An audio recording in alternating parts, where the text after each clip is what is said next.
commercial district and may be located in residence and office residence districts. In the residence or office residence districts, off-site parking shall be accessory to institutional or public uses and shall be imported on the, or shall be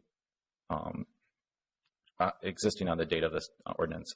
So it basically says during the development of the small area plan, we realized there was a lot of institutional parking, a lot of parking that could be used to maximize some of the parking needs for the small businesses in the area.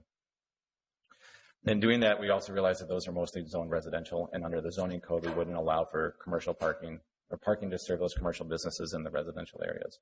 So this provision is actually very similar to what's in the Nicollet and Franklin Pedestrian Overlay District, which utilizes those existing pedestrian-oriented overlay or existing institutional uses and their parking to allow those businesses and those institutional uses to enter into agreements to use that parking. Additionally, the 4-story step back, this is what we mentioned earlier, the 4-story of any commercial building or multiple family dwelling, any story that's above 4 stories shall be, or 4 stories or above shall be stepped back 10 feet from any building wall that faces a public street. So this is stepping back that top floor of if it's a 4-story building, 10 feet from the primary street or both streets if it's on a corner lot. Again, now commercial buildings that abut or multifamily buildings that abut residence districts, the top floor of a building of 3 or more stories shall be set back not less than 10 feet from the applicable interior side or rear side yard setbacks that are adjacent to R1A or those low density zoning districts. So that's, if you know the setbacks, it's usually 5 plus 2x, with x being the number of stories above. So if it's a 4-story building, it would be 5 times plus 2 times 3, so it would be 11 feet. This adds another 10 feet for that additional 4-story if there's a 4-story. So it creates a larger setback.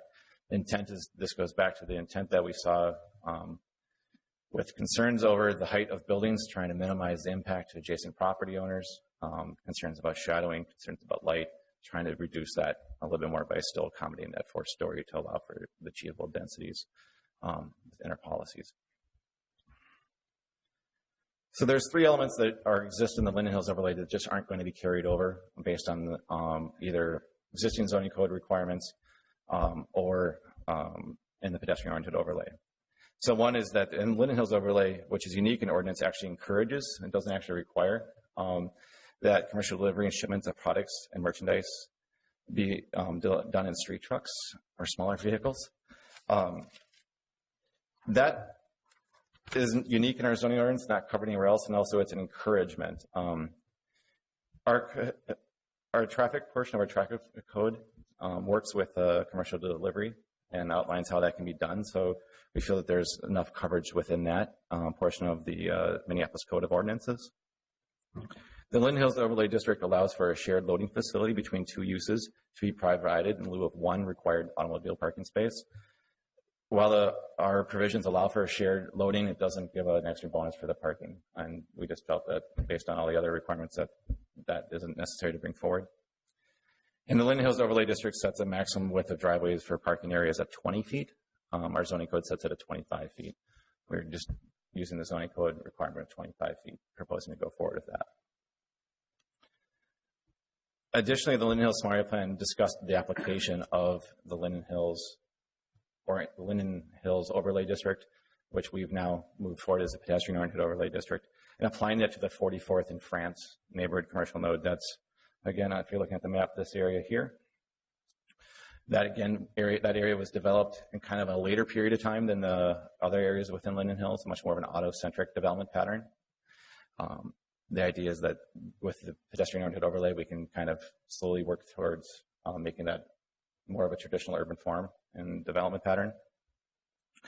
Additionally, this is overlays being proposed to be put on any medium and high density zone property within the 44th community corridor, which runs from 43rd and Upton to France, and then along France within the boundary of the small area plan. That is to comply with the building guidance, which is in the small area plan, which talks about having the 4-story step back an additional 10 feet when facing the public street, and this additional 10-foot setbacks for those top stories of 3 or 4-story buildings. Public outreach for the rezoning process began on October 6th with the Link board meeting. So this is the Neighborhood Council's board meeting to introduce the project, introduce the process and the timeline for which we're moving forward on. We then went to Linden Hills Business Association on October 8th, and which was their Board of Directors meeting, and then later on the 28th of October to their general members meeting. The CPED hosted an open house at the Linden Hills Park and Rec building, or in Linden Hills Park building on November 4th to discuss and review the draft changes with community members. Notices for that meeting were put out mailed to all property owners within 350 feet of proposed changes. And that meeting started the start of a 45-day public comment period, which ran from, in this case, November 4th to December 30th. It should be noted that due to some issues with the city's web page and moving the city's website, moving items from server to server during this time, the web page and the links specifically to this on this web page were down. So that's why this period is longer than 45 days. But it met our policy requirement or policy direction of 45-day public comment. We went back to the Link board on December 1st to discuss the staff recommendations more and answer questions. There were lots of questions and some clarifications that needed to be provided. And then again, we're now here in front of the public hearing. Again, we mailed notices out to all property owners within 350 feet of the proposed changes. So the public comments that we've received, you've got a healthy set of comments. I've tried to help manage those for you in a couple of ways. One, there's a summary document within your staff report, or within the staff report, that summarizes all those public comments into one kind of matrix of comments. We've received approximately 153 comments during the public period. Some of those included handwritten comments, online surveys that the city hosted, and including email and Word 13 comment form submissions. So we've tried to put all that together in one package. Additionally, as we call out in the staff report, Linden Hills resident specifically did his own resident survey. I think it had about 300 respondents. Those questions are outlined that were asked in the staff report. You can find the responses to those survey questions in your attachments. I won't go through those now. And then again, comments that have been received since the staff report was published. There's another period or another set of correspondence in your supplemental packet today. It also includes a resolution from the Link zoning committee opposing the recommendations. It's not from the Link board. It's a recommendation purely from the Link zoning committee coming forward.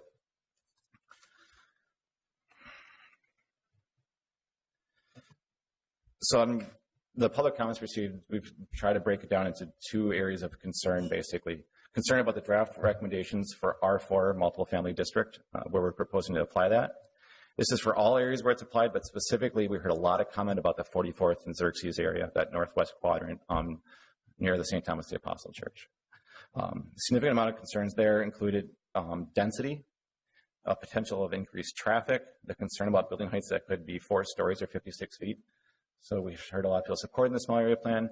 We heard a lot of people talking about a 4-story building be able to fit into the existing character and pushing for R3 versus R4 as the zoning as what we should recommend for zoning changes. There were also concerns about the Linden Hills Overlay District being removed. Specifically, there were concerns about the language in the small area plan did not call for its removal, only for its revision and study. There are also concerns that the pedestrian-oriented overlay lumped this into other portions of the city that were considered more urban, such as West Broadway, Lake and Hennepin, Nicollet and Franklin, Yuki Town, Stadium Village, and Central and Lowry. We received a lot of those comments. Were very similar. That's why it's actually quoted. I think we saw that phrase 17 times in comments, or some variation. Interest expressed in retaining and revising the Linden Hills overlay instead of removing it. So there was an interest in actually applying it, but keeping it as a Linden Hills specific oriented overlay versus part of the pedestrian oriented overlay. Should be noted that the comments staff tried to provide was attempting to provide you a more detailed analysis and breakdown of percentages. A lot of comments are straightforward in saying they do not oppose, they oppose the R4, they oppose the Linden Hills overlay, but a lot of other comments were slightly more vague and not specific about what they recommended. So CPED staff felt that it was best just to provide you with the comments and not try to categorize them any further than identifying the general concerns. So with that, CPED's recommending that you move forward, make the findings listed in the staff report, and move forward both the zoning code text amendment and also the zoning classifications and map changes. And I'm happy to answer questions that you may have. Okay. Commissioner Kronzer. Hi, thanks, Brian, and thanks for a very clear staff report. It's very good. Excuse me. I wanted to ask a question of the past, and I'm having a fuzzy memory, but I don't recall the Linden Hills Small Area Plan when it was recommended by the Planning Commission that it included the terms 3 or 4 stories. I thought it just said 4 stories. Can you refresh my memory on that? So the specific, I don't have my full stuff here, but I've read the council actions enough that I kind of have that one burned into my head a little bit. Sure. So I can, without having that directed up to you directly, sorry, I'm trying to get to that. So we had the November 19th. Let's start with that. It said remove references to foot height maximums within the plan. Didn't say change to 3 or 4. So the plan currently stated, or existed at November 19th when we brought it to the Planning Commission, stated 3 or 4 stories was allowed. And the actual recommendation was just remove foot height recommendations. So we removed the 44 feet height recommendation. So it was left saying 3 or 4 stories are allowed. Okay. One other quick real question. Maybe this is more for our conversation, but on the recommendation about the 4th story of any commercial or multifamily dwelling be stepped back 10 feet, it does not apply to every building. As we look to simplify our codes, isn't that just every building's 1st floor should be stepped back? Yeah.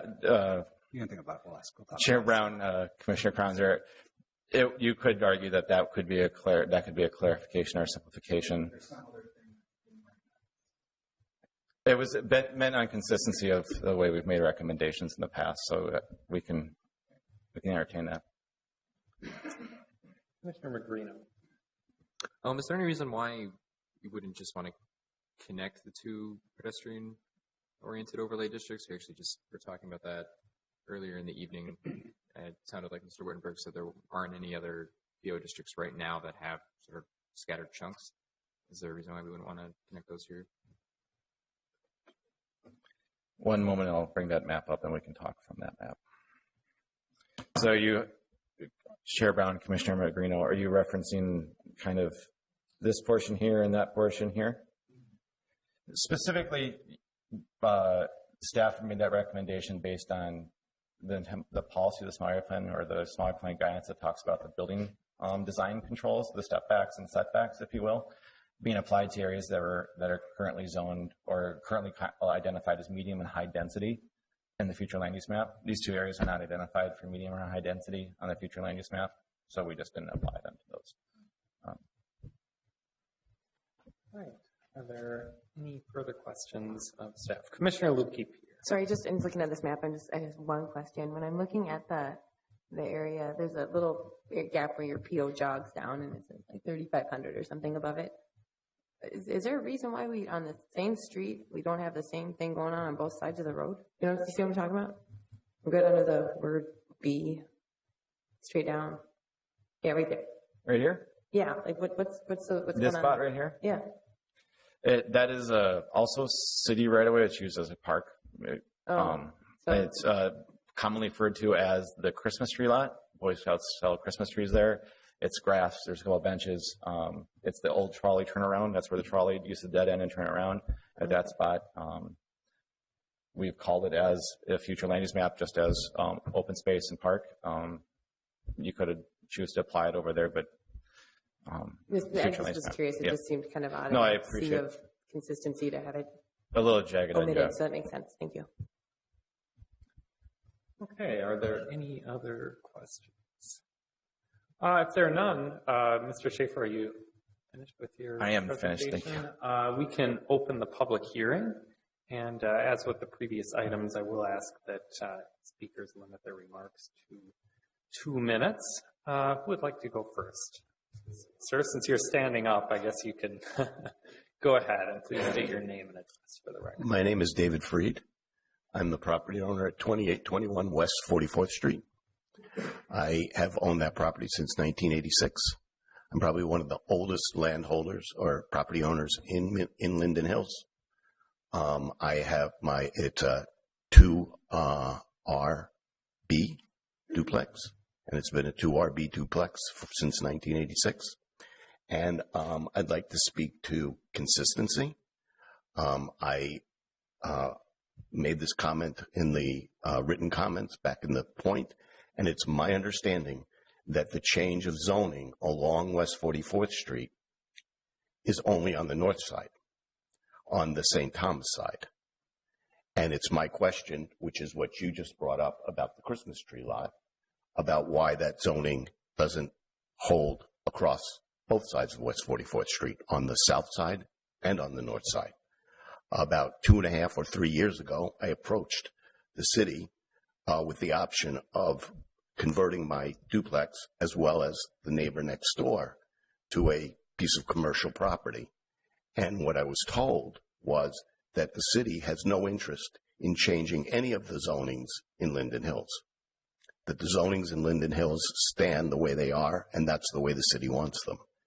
And all of this discussion about the small area plan, the path, all of it is actually tied to the development that is planned for what was the old famous Dave site. This is sort of spillover, if I understand correctly. And in those were very heated discussions, and that's what drove the whole small area plan. So I'm kind of interested in the fact that none of that's been discussed here. But my point is a very specific one, which is your job, as I understand it, is to apply consistency, to keep things consistent. It was your point about earlier about if you change zoning on this today, you change it future.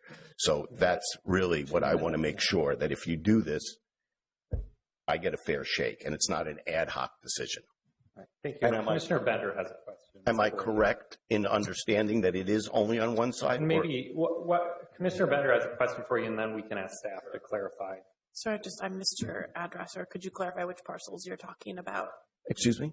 Could you either restate your address or tell us which parcels you're talking about? 21 West 44th Street. I'm on the corner of 44th and Vincent, from Vincent going east, and I am directly across the street from St. Thomas. Okay, thank you. And maybe I also want to I'm sorry I interrupted before, but I thought it was kind of interesting in his presentation that he said that there's a prohibition for a movie rental store in Linden Hills, when there was a movie rental store in Linden Hills for about 10 years, right down in Linden. And I was that variance? That might have predated that overlay district. Maybe, Mr. Schaefer, if you don't mind just clarifying the guidance that the Linden Hills plan provides for the speaker's properties. I've ever done. Actually, I got a variance on a satellite dish once, so it's the only other time I've ever been in front of you guys. Chair Brown, Commissioners, during the course of the development of the small area plan, why don't we just look at the future land use map? You can ignore the red circles for the point of the conversation. There was not a strong conversation or desire about changing land use recommendations south of 44th Street based on some of the development character that was there and the opportunities that came up and through the process. So we did not propose to look down on the other side of 44th Street during that planning process. And it's really unfair because it's giving an unfair advantage to St. Thomas and all the potential development in St. Thomas, and putting the property owners. Thank you. And Commissioner Lukey-Pier, do you have a question for Mr. Schaefer?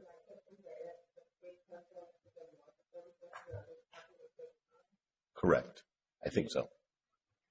Chair Brown, Commissioner Lukey-Pier, this is the St. Thomas the Apostle property. No, most. Sorry, I was just wondering. Chair Brown, Commissioner Lukey-Pier, a lot of our institutional uses, churches specifically, are allowed and permitted in all different zoning districts. Mm-hmm. At some time, this was permitted as an R1A in single-family home district, and we did not see any reason to change that at this time. Do we not think it might be, since we have those two nodes right there, just to kind of, since it's a church and it could be in a number of zonings, to have done it as like an orange or a pink zoning? Chair Brown, Commissioner Lubke here, we could have done that. The opportunity has passed us at this point. The adopted plan was adopted back over 2 years ago now. So what we see as the future land use map has now been adopted into our comprehensive plan. It's also been amended by the Met Council into our comprehensive plan, where they reviewed it for consistency for all system statements. So that we have what we have at this point. Thanks. All right, Mr. Wittenberg. Commissioners, just to resolve the Mr. Movies question, the Linden Hills Overlay District did not extend to that property.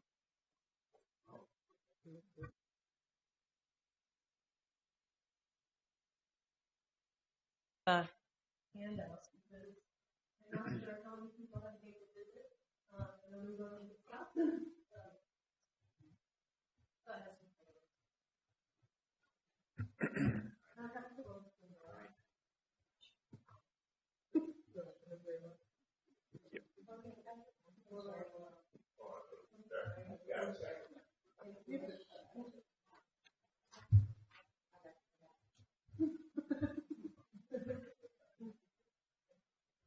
I just made it today. Oh, thanks.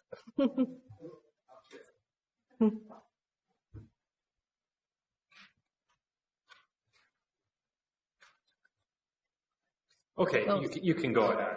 Thank you. So my name is Sally Mars. I live at 3015 West 43rd Street. I am a member of the Link Board, and I am here on behalf of myself, my husband, and many neighbors who either couldn't attend tonight or couldn't stay this late this evening. I am talking specifically about the node at Xerxes and 44th Street, and that is what my comments will address very specifically, which Brian had mentioned. There was a lot of opposition to R4 zoning in that node, as opposed to R3. It was my understanding that part of the impetus for the rezone in that node is to conform the multifamily homes that are already there, which presently have about R3 density in a very residential scale. It has residential setbacks, residential sized backyards, a lot of trees and green space. It is also of residential height in the flavor of all the buildings which surround it, across the street on 44th Street, on the other side of the block on 43rd Street, and up Xerxes, with one exception on Xerxes, but it's still residential height, all single-family homes surrounding this node. R3 zoning feels more appropriate than R4. I don't think it's appropriate to have a discussion about zoning without R4 in terms of density, without a discussion of scale as well. The density is already R3. The scale of those buildings is close to R3, not quite. Of course, the footprint of any building that replaces it could be much larger on R3. But nonetheless, we're talking about setbacks that are of residential scale that already exist there and would be in the flavor and character of the neighborhood as it already exists. Another consideration is that 44th Street is on the top of a hill and as such is naturally elevated over 43rd Street and the areas that surround it. The buildings that are there already, if you're on the first floor of a building on 44th Street in the node in question, you are looking at the rooftops of the buildings or the third floors, depending on the building height, on 43rd Street below it. So if you're talking about an additional potentially 20 feet of height, you're talking about buildings that are towering over the ones below on neighboring 43rd Street.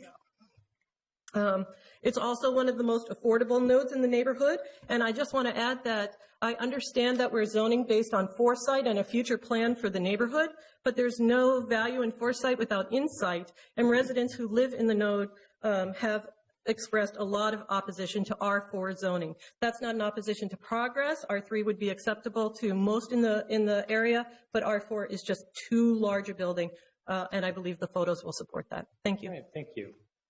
Is there anyone else who would like to speak?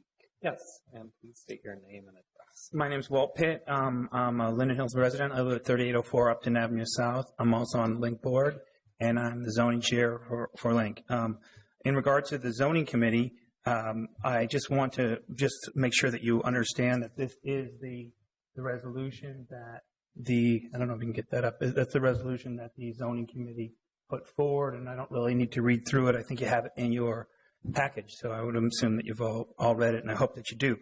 It primarily differentiates between what it says in the small area plan in regards to maintaining, actually refining and applying the Linden Hills Overlay zoning district to the areas of our neighborhood and keeping it. The Linden Hills Small Area Plan does not talk about removing or retiring or eliminating or moving Linden Hills into a pedestrian overlay, especially the pedestrian overlay, which includes West Broadway and the other sections you know. I will read just quickly from the specific implementation recommendations of Linden Hills Small Area Plan on page 39.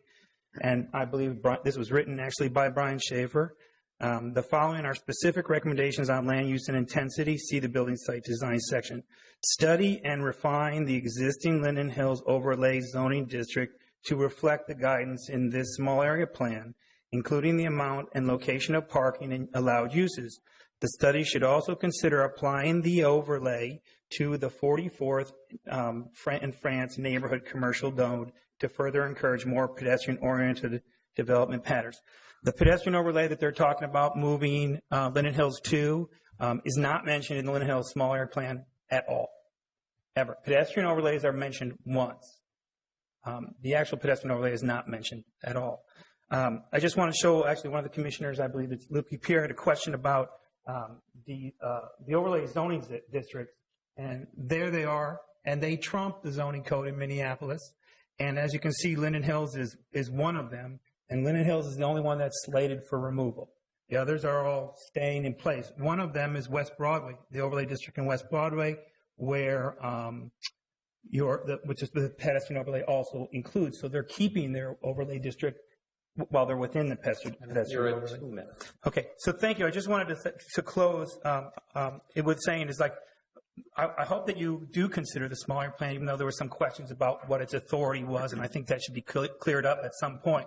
But I hope that you consider what the small area plan actually says in regards to your decisions.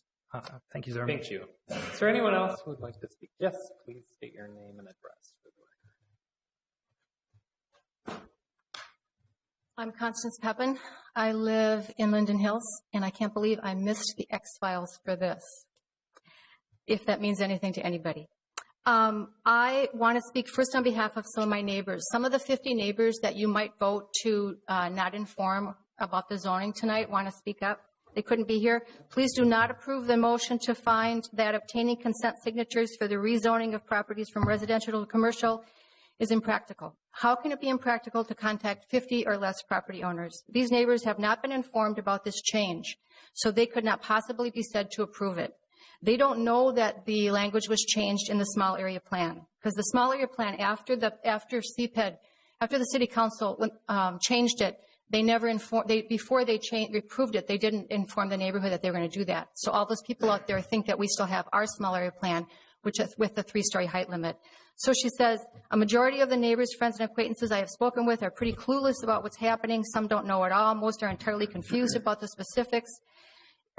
These people haven't had access to clear, concise information from the city or our councilwoman about the city's objectives. So please, with respect to the second motion, please do not call it impractical. We did actually tabulate the results that CPED didn't want to take the time to do. And what we did with the really confusing ones was we just didn't count those. So of the ones that very clearly had a position, 82% are opposed to the R4 zoning of parcels along 44th, and 76 are opposed to the elimination of the Linden Hills Overlay District. To hear the history of the Linden Hills Small Area Plan is frustrating, to say the least, because Mr. Schaefer actually quotes statements in there that were changed after the public saw it. So the public never saw the change that due to existing conditions, 3 or 4 stories is the most respectful. It didn't say that. It said 3 stories. So now when you make these changes going up to R4, people don't realize what that means. They thought that the plan that they participated in was the plan that was going to guide development. So I think the notion. 2 minutes. Okay, one more point is that please go with R3. We all know that you can get a conditional use permit to go up to go higher. So you could get your 4 stories with a conditional use permit instead of giving them R4 to start with. and then having them try to get 5 or 6 stories when the small area plan says 3 or 4. You have that power tonight to do it an R3 instead of R4 and save us a lot of grief. That is what people wanted when they put in medium density, and you can achieve the goal of medium density without ripping people off and pushing up over the 4-story limit. All right, thank you. Is there anyone else who would like to speak on this item? If there is no one, I will close the public hearing. And commissioners, are there any further questions? Commissioner Magrino. I did have a question for Mr. Schaefer. Mr. Pitt had brought up in that list of the different overlay districts that we still have, just one of the examples, the West Broadway overlay district. So I understand we're kind of rolling the Linden Hills one into the PO district because they're pretty similar. Does the West Broadway overlay district accomplish things that are different from a pedestrian overlay district? Maybe you don't know off the top. Maybe Chair Brown, Commissioner Magrino, I don't know off the top of my head. I might look to Jason Winterberg to answer that. Otherwise, we can bring it up and look at this code language if you'd like. Commissioners, my recollection is that the West Broadway overlay district includes a couple of differences from a standard pedestrian-oriented overlay district in that it includes a minimum floor area ratio and actually allows some additional flexibility for drive-throughs for a couple of uses, specifically banks and pharmacies. And perhaps you'll recall that part of West Broadway is zoned with a pedestrian-oriented, with the West Broadway overlay district, and other parts have the pedestrian-oriented overlay district that also have a minimum floor area ratio as well. Commissioner Kronzer. Yep, Brian O'Graham. So just to follow up on that, so how will the nuances that are proposed for the Linden Hills pedestrian overlay district be codified in the code? Will it not still be a Linden Hills overlay district? Chair Brown, Commissioner Kronzer, in your packets, there is the draft text language, and it